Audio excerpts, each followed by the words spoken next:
Je lis du livre d'Esther, chapitre 1er, verset 21, ce qui suit. Cet avis fut approuvé du roi et des princes. Et le roi agit d'après la parole de Mémucan. Prions.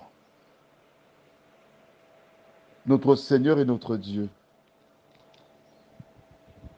nous revenons encore, car plusieurs ont des Bibles, ont cherché à lire, comprendre et l'ont déposé parce qu'ils ne comprenaient pas. Ces personnes ignoraient qu'on ne peut pas lire la Bible comme un Black le Rock ou un Hakim ou un Swing ou un ou deux ou un Paris Match. Mais c'est seulement le Saint-Esprit qui ouvre l'intelligence, ouvre l'esprit de l'homme, afin que ce dernier soit un récipient qui retiendra l'eau vive de ta parole. Merci de nous éclairer une fois de plus, nous t'en prions ce soir. Au nom de Jésus et pour ta gloire éternelle. Amen.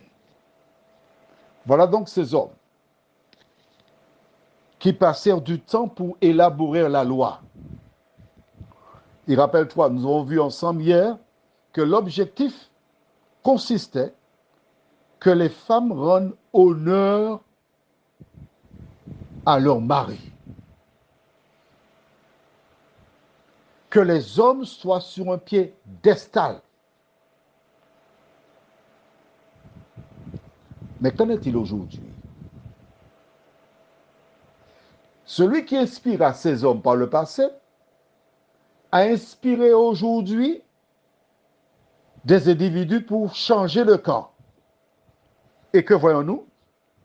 Ce sont maintenant les femmes qui sont placées sur un piédestal.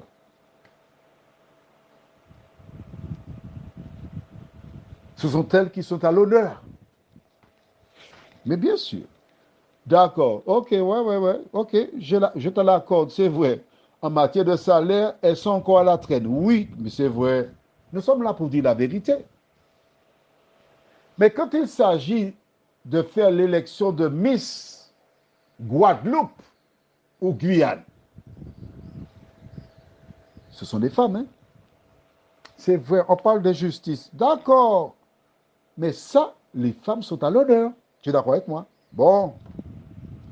Quand on parle de Miss France, ce sont encore que des femmes. On n'a jamais organisé de Monsieur Guadeloupe ou Monsieur Martinique, Monsieur Guyane, Monsieur France. Non. Quand on parle de Miss Univers, où sont les hommes? Je ne dis pas ça pour que l'on mette aussi de telles manifestations. Je dis que le même ennemi tend à valoriser un camp par rapport à un autre. Et aujourd'hui, celles qui étaient délaissées tendent à prendre le dessus pour être en tête. Mais je voudrais te dire une chose. N'oublie jamais, qui que tu sois, la guerre entre la femme et l'homme vient du diable. Le plan de Dieu, c'est qu'une femme et un homme s'entendent. Le plan de Dieu, c'est que les deux soient sur le même pied d'égalité. Le plan de Dieu, c'est qu'il y ait l'amour. Le plan du diable, c'est qu'il y ait la haine entre les hommes et les femmes. Alors, quel esprit t'anime? L'esprit de Dieu ou l'esprit du diable?